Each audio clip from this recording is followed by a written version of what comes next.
You take a seed, you plant it, you grow it, you dry it, you roll it, you smoke it.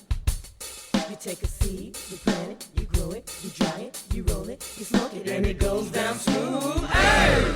Spanning the continent to bring you the truth about cannabis and marijuana law reform. I smoke pot and I like it a lot. The Russ Belville Show. The voice of the marijuana nation. It's like marijuana ought to be legalized. Good people smoke marijuana. Now, here's your host, Radical Russ Belville. Good day, tokers and tokettes and non-toking lovers of liberty. It is Thursday, February 9th, 2017, and it's got to be 420 somewhere in the world. It's episode number 886 of the Russ Belville Show, and on today's episode, we are looking in depth at the new Attorney General, Jeff Sessions. Coming up in our Cannabis Focus, we've got an interview with John J. Hudak that appeared in The Cannabist, where he outlines what the Attorney General could do if he wanted to strike down legal marijuana. And our special guest on the show today, Diane Goldstein, a board member from Law Enforcement Action Partnership. She's going to tell us about the new LEAP, broadening their mission. We'll get into all of that, plus audio from Jeff Sessions in hour 2. But first, we bring you the Cannabis Headline News.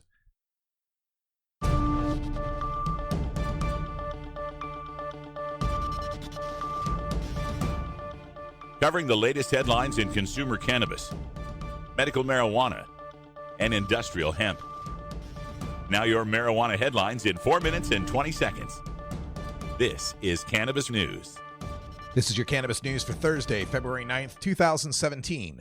Republican Congressman Dana Rohrabacher of California introduced legislation in the U.S. House of Representatives on Tuesday that would resolve the conflict between state and federal marijuana laws and allow states to determine their own marijuana policies. The Respect State Marijuana Laws Act exempts individuals and entities from certain provisions of the Controlled Substances Act if they are acting in compliance with state marijuana laws. This is the third time Rohrabacher has introduced the bill. 20 of his colleagues in the House, including 7 Republicans, co-sponsored the Respect State Marijuana Laws Act of 2015, which was introduced in the 114th Congress. Extensive revisions to New Mexico's medical marijuana program that would automatically allow all military veterans to qualify as patients are advancing in the state legislature. The Senate Judiciary Committee endorsed the proposed legislation on Wednesday, despite objections from members to the veterans' eligibility provisions. Republican Senator and former Navy Rear Admiral William Payne called the provision offensive because it paints all military veterans as presumptive medical marijuana patients. Other proposed changes to a 2007 law legalizing medical cannabis would add treatable medical conditions, including substance abuse disorder. State registry cards for approved patients would require renewal every 3 years instead of annually. Researchers started this week the first ever clinical trial of marijuana for treating the effects of post-traumatic stress in veterans. Approved by the Drug Enforcement Administration and the Food and Drug Administration, the study is intended to develop marijuana into a legal prescription drug. Researchers are looking for other volunteers who experienced trauma during their military service. The study is being conducted at the Scottsdale Research Institute in Arizona and Johns Hopkins University in Baltimore. Veterans will visit the clinic 17 times over a 12-week period and then will be scheduled for a 6-month follow-up. To apply, email arizona@marijuanasites.org or call John Hopkins at 410-550-0050. Recreational marijuana shops could open in Nevada as early as July 1st under a timeline proposed by the state's top tax official Wednesday. State Department of Taxation Executive Director Diane told a panel of state lawmakers that she expects to begin accepting applications for temporary licenses to sell recreational pot in May, well in advance of the state's January 1st, 2018 deadline. Temporary licenses will be open only to medical marijuana shops in good standing with the state. Contine said she's aiming to greenlight those businesses to sell to the public by July 1st. Based on Contine's tentative timeline, any entrepreneur could apply for a license to sell recreational marijuana in Nevada as soon as October 2018. The latest that could happen is July of 2019. With notorious drug trafficker Joaquin El Chapo Guzman now behind bars in New York after he was extradited from Mexico last month, Federal prosecutors in North Dakota have set their sights on bringing in one of his organization's one-time rivals to the United States to face charges. In court documents unsealed Tuesday, authorities say Juan Francisco Cias Rocha was a top lieutenant for the Arellano Felix cartel, which smuggled cocaine, marijuana, and other drugs into the United States and competed against the Sinaloa cartel led by Guzman, once considered the most wanted man in the world. Authorities have described Cias Rocha as a prolific hitman responsible for killing 20 to 30 people a month during the cartel's heyday in Tijuana. Cias Rocha was arrested 6 years ago in Mexico, but his federal case in the U.S. had remained sealed from public view until this week. Tim Heaphy, former U.S. Attorney for Virginia, said it's common to seal such cases to preserve an investigation and protect witnesses. Peru's government says it will present to the opposition-dominated legislature a plan to legalize the medical use of marijuana for the treatment of serious and terminal illnesses. President Pedro Pablo Kuczynski's administration said Wednesday the plan was developed after police raided a house in a Lima neighborhood where a group of parents grew marijuana to make oil for treating their children suffering from epilepsy and other diseases. This has been your Cannabis News for Thursday, February 9th, 2017. I'm Russ Belville.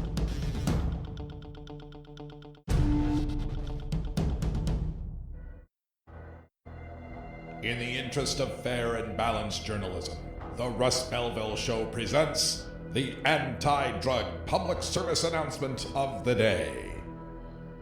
Hi, KB. Who are your friends? My classmate Ocean. Peace and be happy, man. My teacher, Mr. Plitt. Yeah, he makes class fun. He's cool and he knows lots of stuff. Hey, dude. Who are not your friends? Well, there's these two guys at school, Jesse and Jeff. Jeff does drugs and he tries to get us to do it too. Jesse thinks he's cool because he hangs out with Jeff.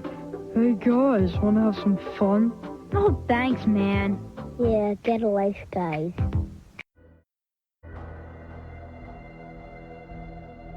This has been the Russ Belville Show's anti-drug public service announcement of the day, exclusively on RadicalRuss.com.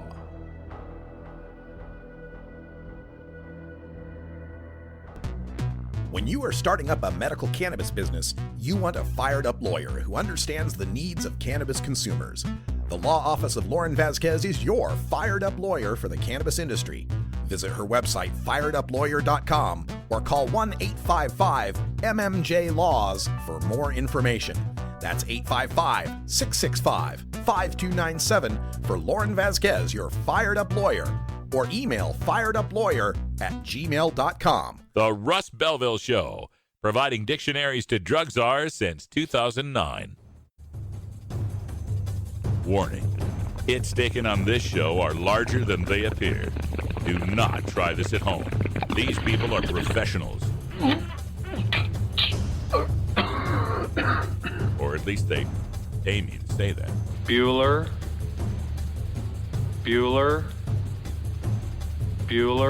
A public service message from the Russ Belville Show. The world of cannabis is evolving at a frenetic pace. The Russ Belville Show gets behind the headlines to take a deeper look at breaking news in our Cannabis Focus. The big news story for the Cannabis Focus and indeed for the rest of the show today is the confirmation of Senator Jefferson Beauregard Sessions III, or as I like to call him, Jeff Beau III, as our next Attorney General. And this has been something we've worried about here at the show since the election of Donald Trump. Who would be our next Attorney General to lead the Drug Enforcement Administration, the Department of Justice, the Office of National Drug Control Policy?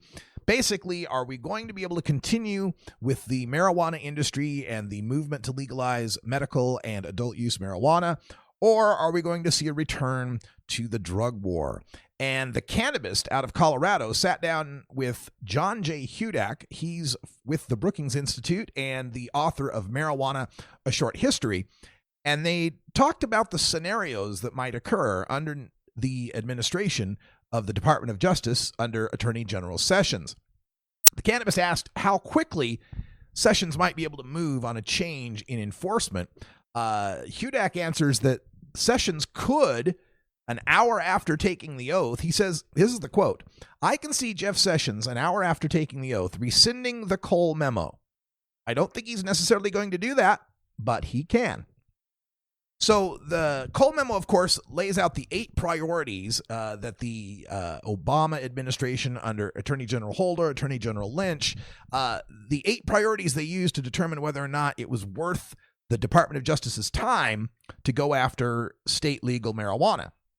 Among these priorities are keeping it out of public lands, making sure it doesn't leave the state, making sure kids aren't using marijuana, and so forth. And so far, that has yet to have been cited as a reason to bust any of the states. And Sessions, as you'll hear in our next hour, seems to be of the opinion that the Cole memo might be a good thing if anybody were checking up on it, if they were following up on whether or not these conditions had been met. Hudak goes on to say that the Attorney General doesn't have the budget or manpower to physically enforce the Controlled Substances Act nationwide, so it's not like you're going to see DEA agents breaking down the doors of the storefronts tomorrow. But for policymakers and elected officials, it's a little different, especially based on how they might face some sort of prosecution under the Trump administration. Cannabis asks what his priorities might be. Hudak points out that immigration is going to be pretty central to the priorities of the Department of Justice under the Sessions administration of it. And the opioid crisis would be of another import to the department. And in our next segment, by the way, we're going to go take a drug war data mining look at some of the statistics on the opioid overdose crisis. So the thought here is that marijuana may not be at the top of his radar. Now, the cannabis asks, hypothetically, if he does decide to enforce federal law, what could that look like? And while physical law enforcement's one option, actually sending agents to raid and bust places, he points out that there's just not enough manpower and they can't compel state and local authorities to help them in that task. But he could file lawsuits. He could ask courts for injunctions. He could ask courts for restraining orders to stop state officials from behaving in a certain way. He also says, quote, I think the states that just approved legal marijuana to actually stop before it starts is going to be a more effective strategy. If I were advising Jeff Sessions, I'm certainly not. If I were asked to provide the quickest stab to the heart of what you can do, I would say, file an injunction against the 8 governors who just legalized medical and recreational marijuana, freezing their systems in place. That includes California, and that's a killer. And Hudak points out that's a pretty easy approach. You don't have to expend a lot of money and time. You do need attorneys and assistants, but you don't need 10,000 DEA agents. Now, he does point out that the larger states with medical and recreational programs, Colorado, Washington, California, Nevada, Oregon, would be bigger problems to deal with, and that Donald Trump doesn't like to fail, and so going after those big states might be tough. But a state like New York or Connecticut or Minnesota, where there's only a couple of grows and a few dispensaries, that could be the kind of thing that you could step in and shut down in just one day. As far as Congress goes, Cannabis asked John Hudak about that. And he says, while he has a lot of respect for Jared Polis and Earl Blumenauer, he thinks that they're looking at this through rose-colored glasses. And this is the old, marijuana's too big. The industry's too big to attack. And he says, first, the industry's not that big. It's just not that big. And, quote, if having a critical mass was enough to push Congress in the right direction, you would have seen medical marijuana legalized several years ago. I don't think California coming online as a rec state does anything to Congress or does anything to the AG. You have a Speaker of the House and a Senate Majority Leader who have no interest in dealing with this and have not offered any pro-reform position on marijuana yet. Those are powerful forces that stop this reform effort. End quote. The cannabis goes on to ask about the legislative riders, like the Rohrabacher-Farr Amendment. Now, that expires at the end of March, and if it is renewed, what it does is it prevents the Department of Justice from spending money to go after the states that have legalized medical marijuana. His guess, according to John Hudak, he guesses that Rohrabacher-Farr is not going to be stripped out, but he also says nothing new is going to get put in. So there may be some protection on the medical side, state legal medical marijuana protections, and Hudak points out that this has been ruled upon by the Ninth Circuit Court of Appeals. So that protection only works in the Ninth Circuit. That's Alaska, Arizona, California, Hawaii, Montana, Nevada, Oregon, and Washington. So the Western medical marijuana might be okay under Rohrabacher-Farr, but there's some question as to whether or not DOJ can spend money to shut down, say, New York or Connecticut or Maryland or any of those other states. And let's see, what else do we have in here? There's no protection at all for recreational cannabis operators. And Hudak says, quote, the licensees who hold dual permits, joint permits, it creates a very difficult space. I think the problem, especially with marijuana cultivators, but it's true for marijuana dispensaries as well. If DEA comes in and seizes something, they have legal recourse to say, hey, I can't be held criminally liable for this. But if you destroy a bunch of plants in the process or compromise a bunch of plants in the process, there's not a ton of recourse to get made whole again around that. A creative attorney general could go in other states and other circuits and start shutting things down and test the waters of what another federal court might say on this. And here's another consideration to take into your brain. The Ninth Circuit's ruled that Rohrabacher-Farr is good law. Let's say that they push this in some other more conservative circuit, and that circuit court rules that it's bad law. Now you'd have two circuit courts in conflict with each other, and that automatically raises a case to go to the Supreme Court. And then you go into a Supreme Court that is possibly a 5-4 Supreme Court after Neil Gorsuch gets confirmed. And so we may have a Supreme Court decision soon that tells us that Rohrabacher-Farr is no good, and that kills the protection for the West. Now, Cannabis didn't want this to be completely a bummer. They did ask if there's any silver linings. He does say that he's optimistic about the confirmation hearing because when asked about the Cole memo, he complimented Loretta Lynch and Eric Holder and says, quote, he hates both of them. He could have easily punted on this, said, there are a lot of enforcement priorities, yada, yada, yada. Instead, he went out of his way to talk about how enforcement priorities work and to compliment two people he vehemently disagrees with politically, ideologically, and I would guess personally. He did not have to do that. And that he did it suggests to me that he understands the magnitude of this choice and that it is an issue that cuts across party lines, end quote. So Hudak does have some hope that those comments about Holder and Lynch, and we'll play some of those for you in hour 2 as well. We're going to do all the, I've dug up so many quotes from Jeff Sessions this morning to bring to you. We'll play them all in hour 2. But he does add that, quote, frankly, I think almost to a fault, the marijuana industry puffs themselves up as this giant economic force when they're absolutely not. But I think the fact that marijuana policy doesn't matter to most members of Congress is actually a good thing, because it also means that even if Jeff Sessions has rhetoric on this issue that makes the industry squirm and cringe, there are 10 things he cares about a lot more, and that's a good thing. Sometimes a low priority is a no priority. And the final bit of advice that John Hudak from Brookings Institute offers to the marijuana industry is to say, the industry needs to get focused. There's infighting within the industry. It's true here in Colorado with different industry groups among competitors. That's an important part of capitalism, and it's a healthy part of capitalism. But when you're facing a possible existential threat, you have to think more about what is important. It's important to come together and speak as close to one voice as possible.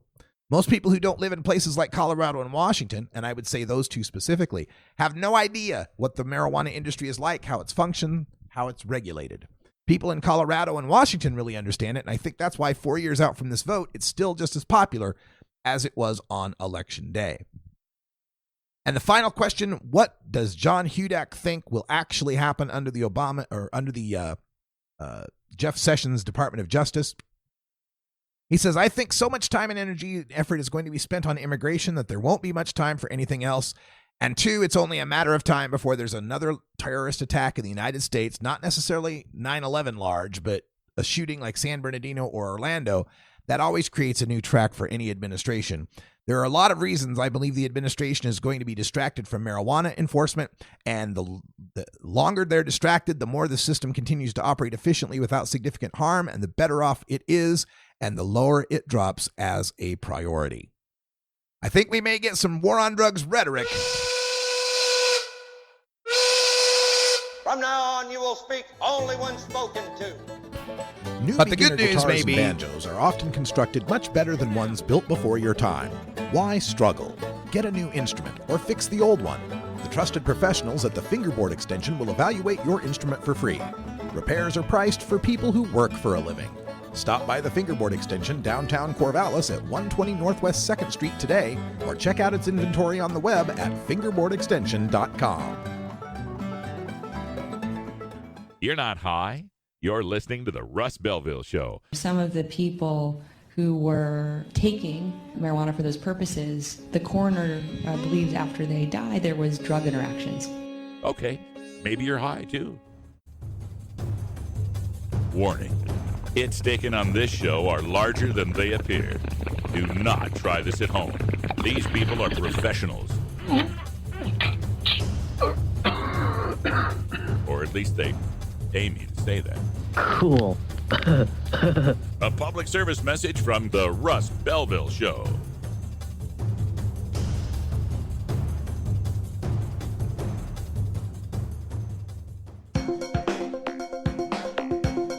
Promoting the end of adult cannabis prohibition is easy because we have facts, science, reason, compassion, evidence, truth, and logic on our side. It's even easier when researchers catalog it all for us. Learn how to gather the facts on marijuana use, arrests, seizures, rehabs, drug tests, and more on this edition of Drug War Data Mining. Today in the Drug War Data Mines, we want to take a look at a drug other than cannabis, and this would be opioids. We're talking about heroin. We're talking about prescription drugs like OxyContin, Percocet, Vicodin. The opiate overdose crisis has come to a head here in America, and people coast to coast are freaking out about it. It's also interesting to note how the states and counties that overwhelmingly voted for Donald Trump are the ones that have the greatest degree of opiate overdose crisis. This is a subject of Bill Maher's rant the other day about these folks. And it brings me to a point I always like to make about this, and that is we talk about having an opiate overdose crisis, but what we really have in this country is a crisis of untreated pain, of people that are suffering. That's what leads to this. People don't just decide to use drugs for the fun of it. A lot of times they're using it in response to a shortcoming in their life, in their world, socially or physically when they're in great pain. Regardless, this has led to an overdose death epidemic in this country where right now, according to the Centers for Disease Control and Prevention, 91 Americans die every day from prescription opioids and heroin. 91 a day. Now, we're doing a lot to try to treat this. There is naloxone, which is the opiate overdose cure. It's an instant cure, and we're starting to get this out to our law enforcement personnel, cops, first responders, EMTs are starting to carry naloxone. That's going to help a lot of people. But these deaths continue to increase, and more than 6 out of 10 of the overdose deaths that happen in America involve an opioid. And usually it's not the opioid by itself. The opioid by itself can usually be used pretty safely. Oftentimes it's the combination of that opiate with alcohol that leads to the problem, having two depressants at the same time, or a case where someone is buying black market opiates and they've been laced with something more powerful. For example, heroin being laced with fentanyl. Since 1999, the number of overdose deaths involving opioids, this would include the prescriptions and the heroin, quadrupled. 4 times greater since 1999. From 2000 to 2015, more than 500,000 people have died from drug overdoses, 91 every day from opiates. They're a driving factor in this opiate overdose death rate. The prescription drugs are. People think of this opiate overdose thing and they tend to think of heroin, they tend to think of illegal drugs. Folks, it's mostly, we're talking it's prescription drugs here. Since 1999, the amount of prescription opioids sold in the U.S. nearly quadrupled. Now, in addition to these opiates quadrupling, keep in mind the ONDCP, the DEA, has an Office of Drug Diversion. of diversion control is what it's called. And their job is to approve, part of their job is to approve the quotas for the drug manufacturers. How much OxyContin can they make? How much Percocet can they make? And since the medical marijuana era, they have allowed that quota to increase over 1,600% for some of these drugs. So the fact that there are more of these drugs out there, the fact that the doctors are prescribing them more often, we've got a situation now where a quarter billion of these prescriptions have been written out. There are enough prescriptions for opiates in this country so that every American can have their own bottle. Every American can have their own bottle of prescription opioids. These prescription opioids, of course, lead to dependence, sensitivity to pain, constipation, nausea, vomiting, dry mouth, sleepiness, dizziness, confusion, depression, low testosterone, low sex drive, itching, sweating. And of course, we've found recently that the states that have access to medical cannabis, have access to marijuana, have lower rates of opiate deaths. 1/4 lower. 1/4 fewer deaths and fewer pills being prescribed, by about 1,500 fewer pills per doctor in the states that have the option of medical cannabis. Nearly half of these opioid overdose deaths involve a prescription opiate. In the highest prescribing state, in Alabama, they wrote 3 times as many prescriptions per person as they did in the lowest prescribing state, Hawaii. And we found nationwide, despite the fact that we're getting a quadrupling of the opiate prescriptions, opiate overdoses, the pain being reported to doctors across the country hasn't changed much at all. Now, my theory on that is that the only people who can report their pain to doctors are people that can afford to go to doctors. And a lot of people that are using these opiates, using heroin, don't have health care. That's why they're on these drugs. That's why they end up in a bad situation with them. The most commonly overdosed opioids, 1,000 people a day. More than 1,000 people per day are treated in emergency rooms for their opiate use. More than 1,000 per day. Methadone, OxyContin, hydrocodone, usually affecting people between the ages of 25 and 54. Higher rates of overdose for non-Hispanic whites, American Indians, and Alaskan Natives. And as of 2014, nearly 2 million Americans either abused or were dependent on prescription opioids. 1 in 4 who are using opioids long-term are struggling with addiction. That is part of why I think the war against marijuana won't take off as much as it could, because people are now more worried about the opiates.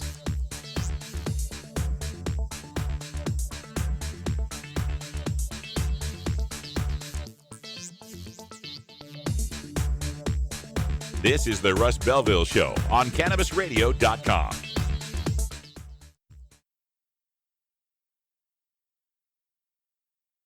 Herbie's Cannabis Seeds, we pride ourselves on bringing you the best quality seed producers, all at the lowest online prices. You can find Herbie's Seeds at herbiesheadshop.com. All cannabis seeds are sold as souvenirs and as a means of preserving cannabis genetics. Herbie's Seeds in no way intends to condone, promote, or incite the use of illegal or controlled substances. We strongly urge all prospective customers to check their national laws prior to placing an order. Herbie's Seeds at herbiesheadshop.com. Proud sponsors of the Russ Belville Show and 420 Radio. You're not high.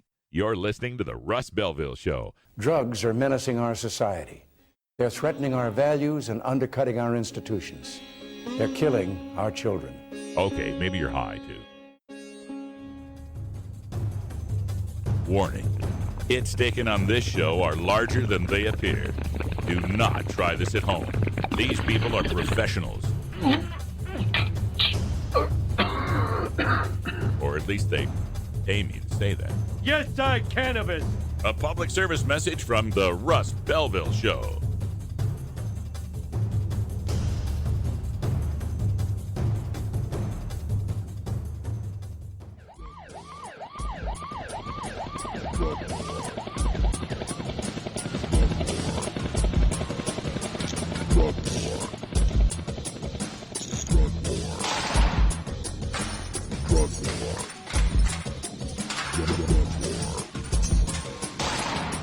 of the most disturbing elements of the Prohibition War is how it's made police the enemy of otherwise law-abiding cannabis consumers. Fortunately, one group of police officers knows the futility of prohibition and reaches out to educate the community and current law enforcement. Today, the Russ Belville Show visits with another speaker from Law Enforcement Against Prohibition with one clear message. Cops say legalize drugs. All right, welcome back, everybody. 30 after the hour, and I'm going to have to get a new introduction recorded because the group that was formerly known as Law Enforcement Against Prohibition, like Prince, has changed their name. It's now Law Enforcement Action Partnership, and joining us to talk about it, we've got Lieutenant Commander Diane Goldstein, a board member of LEAP. How you doing, Diane? Hey, Russ, it's nice to hear your voice. We haven't chatted since, I believe, New York. Yeah, that's been a while. It's always good to talk to my friends from LEAP. And, the last time we saw each other, you and myself and Neil Franklin, the executive director, you guys were kind of mulling this over that you were going to be changing your action partnership. You're going to change your mission. Tell folks about that process, about what made you want to change the group from being Law Enforcement Against Prohibition to Law Enforcement Action Partnership. This process, even though we were discussing it kind of in like we're mulling it over, I think that we from the board of directors had been having this conversation for about the last year plus. And one of the issues was that we see as part of our role is bringing more law enforcement over to our side. And what we were seeing is we were getting a ton of pushback because we were just against something and not necessarily proposing policy.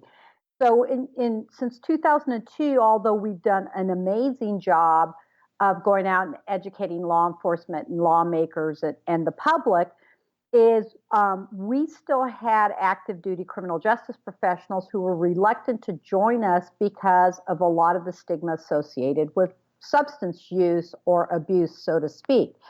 And so this was a very carefully crafted change that resulted from us really looking at our mission, our vision, and how best to sustain this organization long term to really create change in the criminal justice system. And so since our launch, the elected Seattle City Attorney, Pete Holmes, has joined us as a speaker.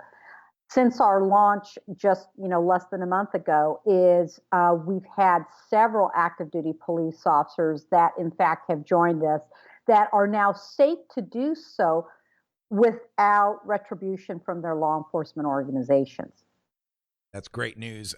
So the idea here then is not LEAP abandoning the position of fighting against the drug war, but folding that into a broader message.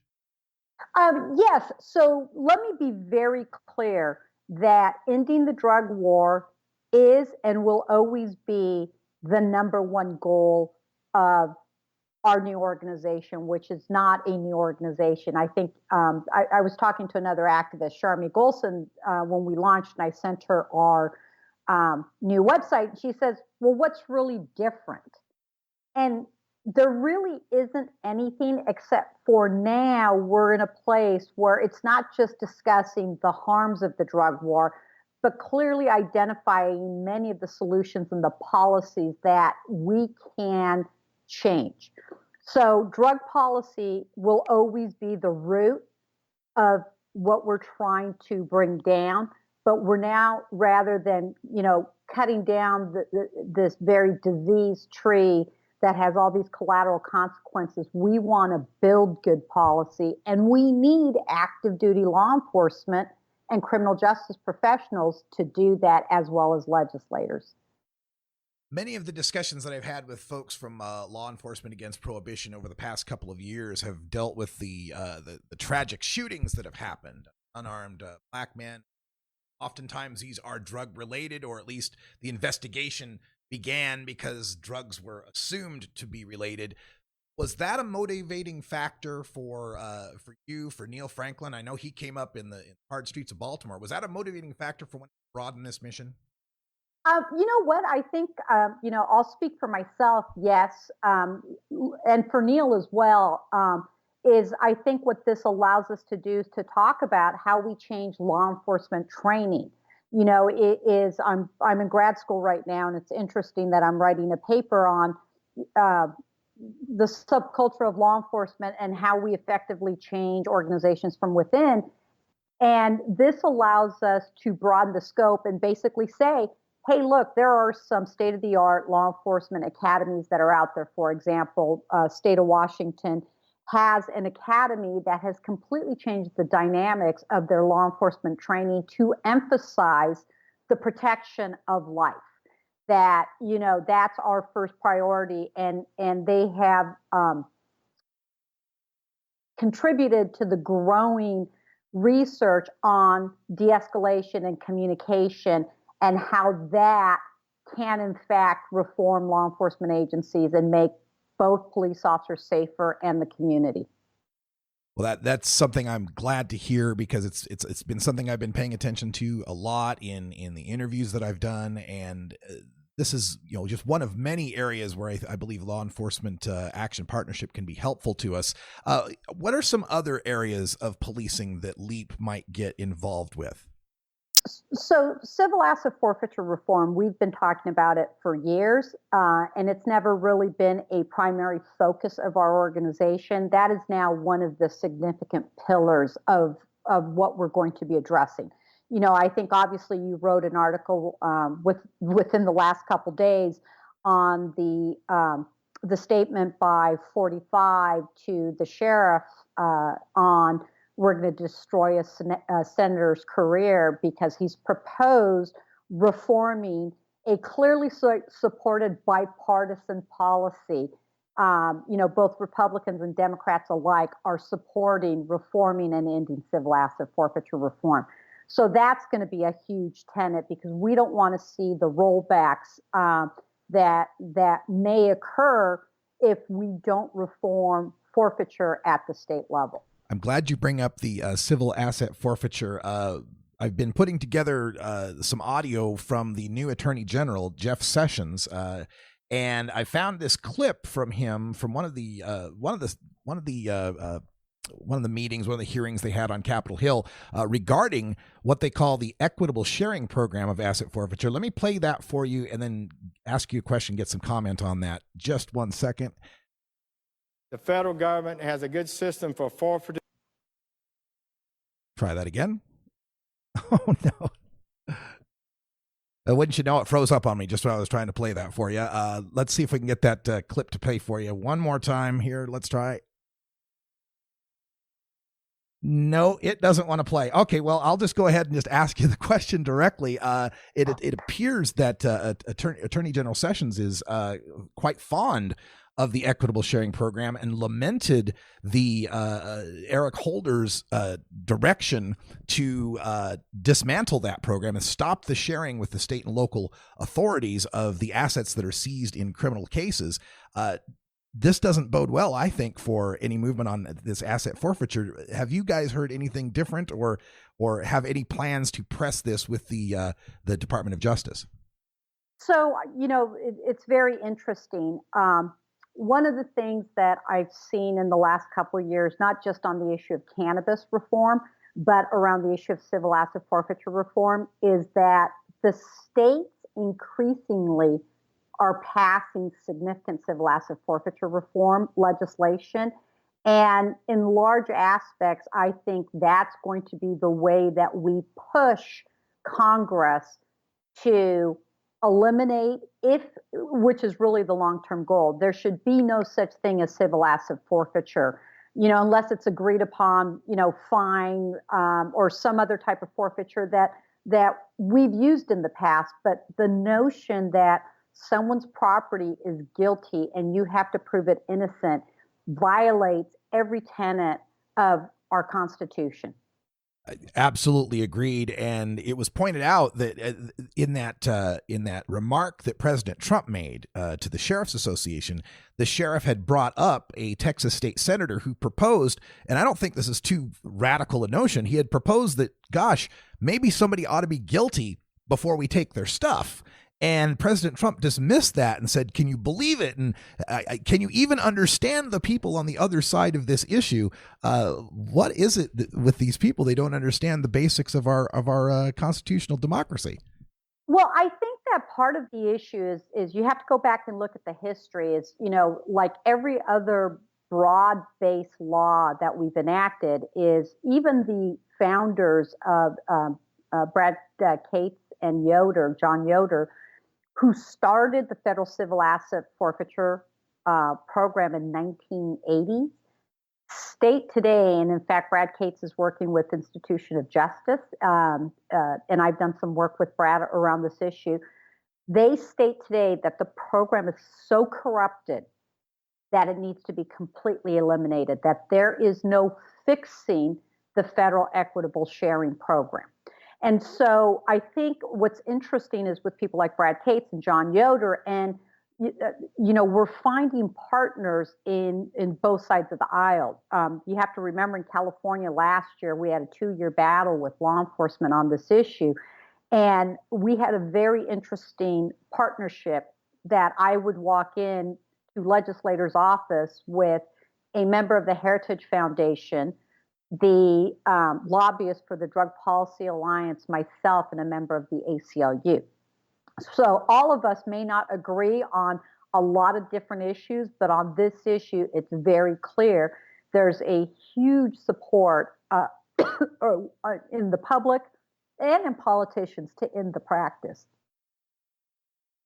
There does seem to be a lot of momentum or a lot of energy from the law enforcement community, though, to keep this practice. And it seems to me that all this practice does is it basically incentivizes state and local authorities to help the feds go after their drug cases, when without that booty, they might not do so.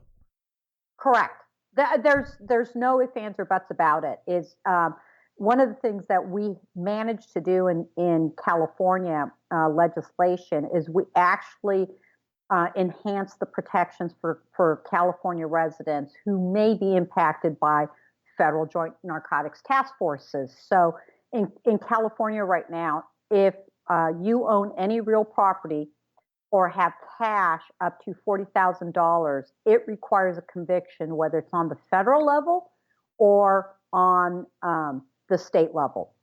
And so we would like to continue to, raise that monetary amount in order to continue to provide protections. But that was a compromise that was kind of a win-win for the legislators and law enforcement. Another issue in our criminal justice system that has been exacerbated through the war on certain American citizens using non-pharmaceutical, non-alcoholic, tobacco-free drugs is the use of mandatory minimum sentencing. And this is something else that came up in a couple of the reviews or a couple of the hearings with Senator Sessions at the time. And he was also a bit apoplectic about the idea that we would be reducing mandatory minimums, not throwing the book at people. What concrete steps can we take, and what steps are LEAP taking to fight against this abuse of mandatory minimums? You know what is across every state, and I think this is going to be one of those things that is again going to be a state-by-state fight, is we're working with coalition partners, the ACLU and other, I think it's Americans for Safe Justice. The CKI institution, the Charles Koch Foundation, is working to reform the criminal justice system, right on crime. Is we've developed some very, very significant relationships that will help prevent that. And I think, like everything that happens at the state level, we can protect our citizens under the 10th Amendment and then use that as pressure for the federal government to butt out of the criminal justice system around the issue of drug use. Is for years, I think that they have overreached. And I think that's my concern with 45's administration is he honestly has no clue about policy, and he's reverting back to, the Richard Nixon Law and Order, throw away the book on people. And, I heard his speech to the Major Chiefs Association, And it really concerns me to hear that language again of we're going to be ruthless on drug offenders instead of where we finally got the Department of Justice and the Drug Czar's office to start talking about chronic substance abuse more from an issue of harm reduction and compassion, and recognizing that we can't incarcerate our way out of this issue. And that's the rhetoric we're getting from now Attorney General Sessions in the previous couple of years in the hearings. He has many times evoked the memory of Ronald and Nancy Reagan, particularly singling out the Just Say No program. He says it cut the drug use by half. It cut the murders by half. Crime went down. He thinks the Just Say No era was when America was great, and I think he wants to make America great again. Are you worried about that from that perspective, the rhetoric perspective? I'm hugely worried about the rhetoric perspective. And, I think that the next couple of years, because, I'm not projecting out 4 years, I'm projecting out to 2018 and the midterm election, is what I'm hoping is, his use of executive orders, which has been horrific, much worse than 44s were, in addition to the rhetoric, may very well be the catalyst for change in the Senate and in the House of Representatives. And then so really the target and the strategy is hold that line. Man, I'm feeling like this is football at this point. We've gone from playing offense to playing defense, and we have got to hold that line and not lose any of the gains that we made. As a Packers fan, I don't want to hear about defense.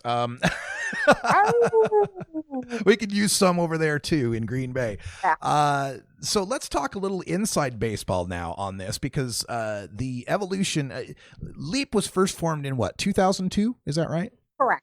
Okay, so LEAP was formed as law enforcement against prohibition in 2002. And early on, there was kind of a schism in between, well, some of us think we should legalize pot, but maybe not the other drugs, whereas LEAP was like, no, we should legalize all drugs.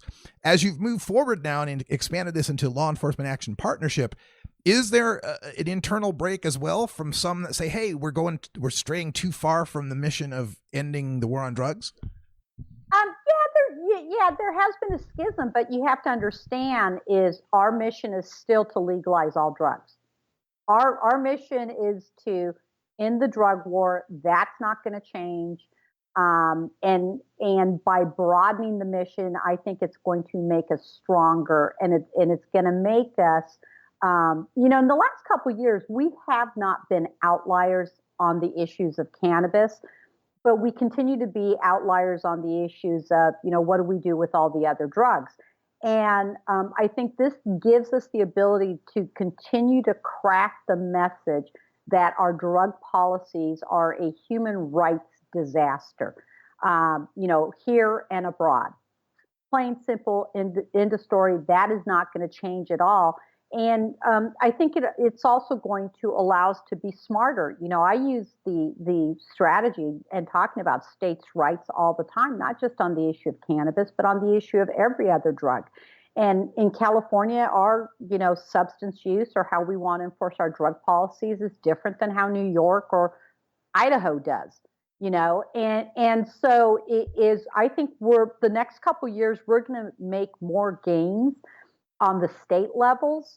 And I think we're going to lose a little bit on the federal level, but there's hope. I mean, Dana Rohrabacher and several other Democrats just, once again is introduced a bill to respect states' rights. And I think that's how we're going to be able to sell other Republicans on it.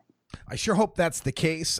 My only fear of a backlash on the states' rights argument is somebody saying, yeah, but doesn't Idaho, Kansas, and Nebraska have the right to not have legal weed pouring over their borders? We shall see. We'll see how that turns out. It sounds to me as though the move to law enforcement action partnership, broadening the mission, is going to bring in more law enforcement professionals. And what I'm hoping to see is maybe some more of the active duty police officers getting involved. Is that something that you're hoping for or seeing happen from this transition? We're already seen it happen, and we're actively out there meeting with people who are active duty criminal justice professionals, whether they're, district attorneys or judges or police officers or DEA agents. We already have been very, very strategic in establishing relationships with people even before this launch. And so I think that's going to be very beneficial. And if it's people that maybe can't speak out at this point, they're opening up their own network to us as well. And so I think that's really critically important. And, I want to go back. One of the things that's been very interesting relative to this issue of what's going on with the new administration, I've also been very pleased to see law enforcement agencies say things like, it's not my agency's role to help the federal government with immigration. Charlie Beck just said it at LAPD. The new San Francisco police chief just said it. In fact, I just read a policy memo from the Major Chiefs Association. In fact, the Los Angeles County District Attorneys Association came out and said the exact same thing. So, I don't think Trump has every, police agency or administrator in his pocket. I think law enforcement, I'm hoping, is going to be able to do the right thing and say, there are things that is within our purview, and this just isn't one of them, and we're not going to help you. We're speaking with Lieutenant Commander Diane Goldstein. She is a board member with Law Enforcement Action Partnership. You can learn more about them at leap.cc. And we're speaking to her in the state of California. And that brings me to the next subject. The Attorney General, Jeff Sessions, and it looks as though a big priority of his Department of Justice is going to be immigration, especially considering how much Donald Trump has made that an issue in his campaigning. A recent article with John J. Hudak from the Brookings Institute backed that up, saying that that'll be probably one of their biggest fish to fry. And in response to that, your state, the state of California, is moving forward with a plan to be a sanctuary state. Now, I don't go too far into the immigration issue here, but basically flouting the federal government and saying we're not going to have any California law enforcement help out with the immigration issue. Do you think that this could be California versus the federal government on immigration? And if so, would they go to bat for us on the marijuana issue as well? Well, you know what is I think our new Attorney General, during his confirmation hearing in California, so the California Attorney General Becerra said that he will defend the California marijuana laws to the federal government. So and yes, I honestly do believe that the state of California has basically said, because we're going full board in control, regulation, and implementation of not just MCRSA, but Proposition 64, as is other states. And so I think one of the things that'll be very interesting to see, what I would like to see down the road, not just in California, but in other states, is that legislators do policy, just like we're doing on the issue of immigration, that says that bars local law enforcement with cooperating with federal law enforcement efforts to, destroy our regulated medical marijuana or adult consumption industry. That we can't prevent the federal government from coming into our state, but we sure don't have to help them. And frankly, the federal government does not have the resources to do it. And so that's going to be the big issue is, if we can't continue to push that line and say, look, if the federal government wants to come in and arrest cartel members because they're illicitly growing marijuana in our state or national parks, let them. I don't have any issue with that. But if they want to come in and go after like a James Sladek or other people who have been licensed by the state, then I have a huge issue.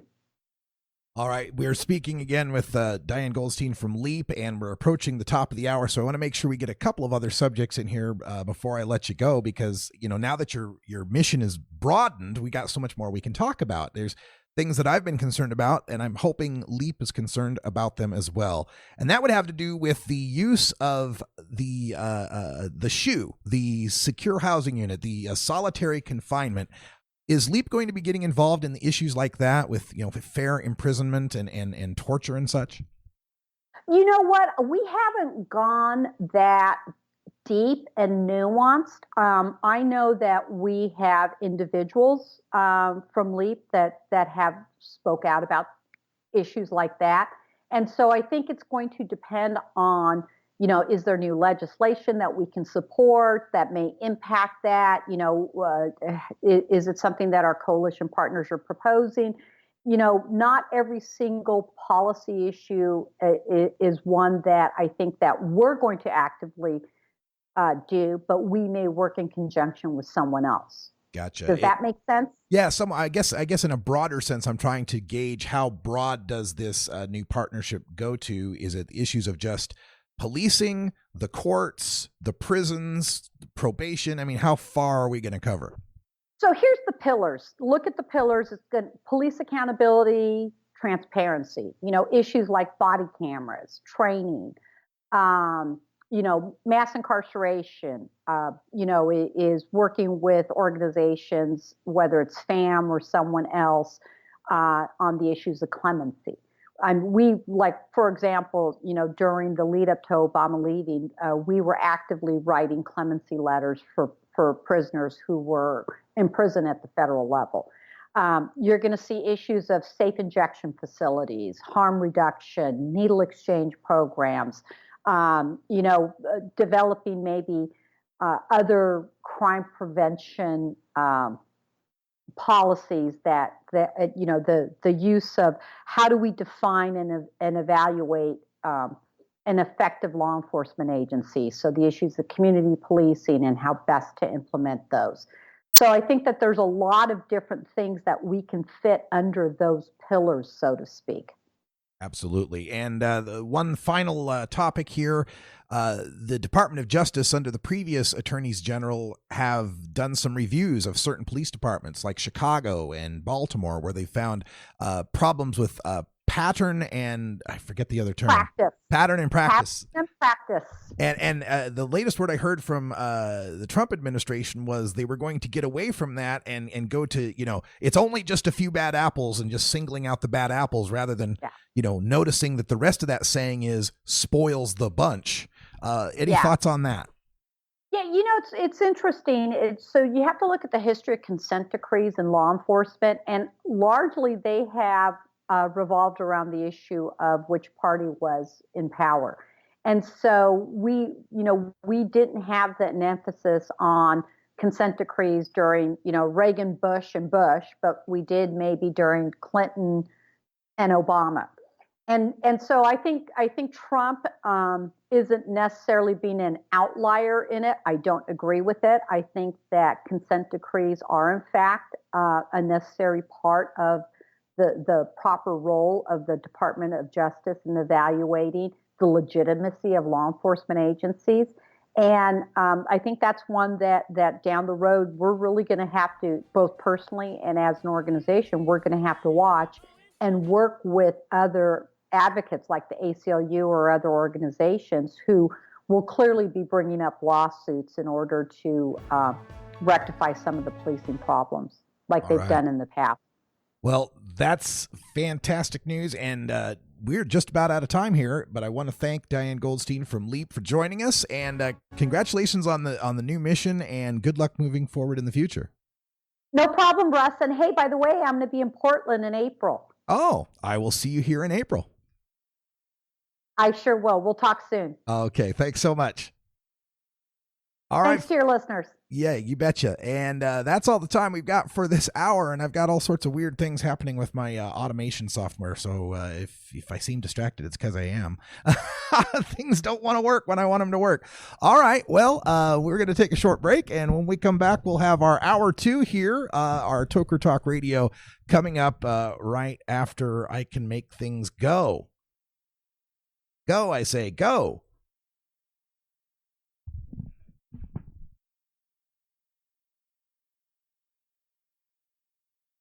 You take a seed, you plant it, you grow it, you